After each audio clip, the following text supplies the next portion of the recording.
तर मित्रांनो, काही गावातले लोक आहे ना आम्हाला तीनदाच विचारते तुमचं नगरला काय काम असते. आता आहे ना तुम्हाला मी थोड्या वेळच्या सांगतो काय काम असते, तर तुम्ही ना माझ्या ब्लॉग पूर्ण बघून घ्या शेवटपर्यंत. तुम्हाला नगरला जायचं त्याच्या आधीच आम्हाला दिसले आमचे दोन मित्र. आता मित्र नाही म्हणायचे त्यांना, ते आमचे भाऊ आहेत मोठे. आता ते आम्हाला पुढे चालले ते आमचे, आम्ही त्यांना मागून बघितलं, त्यांनी काय आम्हाला बघितलं नव्हते. ते एकदम वाऱ्यावानी स्पीडने चालले. मित्रांनो, इथं बाबांचं एवढं वय झाले तरी ते पायी इतके दिंडीला पंढरपूरला जाते. आपले ते इथून एवढंच आपल्याला आहे ना दुकानात जायला सुद्धा गाडी लागते. ते आता पायी इतक्या लांब जातात राव.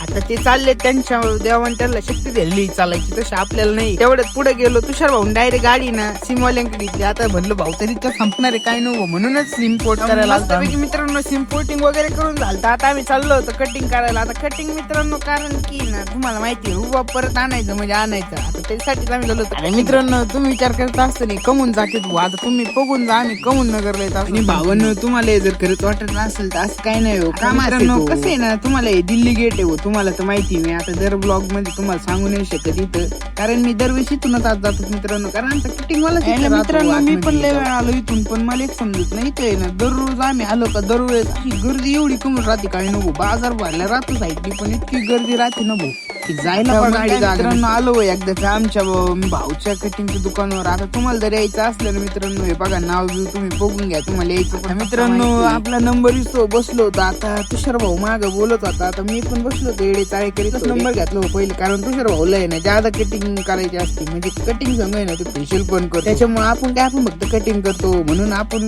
पहिले नंबर घ्यायचा. त्याला म्हणलो भाऊ तू बस थोड्या मलाच घेऊ पहिले. अरे मित्रांनो, तुषार भाऊ एकदा बसला का त्याच्या कटिंग एवढा टाइम लावतो तेवढ्यात पण मी वैतागून जातो. म्हणून म्हणलं भाऊ तू थांब भाऊ, मलाच पहिले करू. तर मग काय मित्रांनो, आमच्या दोघांची कटिंग वगैरे करून झालं होतं. आता आम्ही मस्त त्या भाऊने आम्हाला चहा वगैरे पाजला. कटिंग वाले भाऊ आमचे एकदम खास मित्र आहे भाऊ.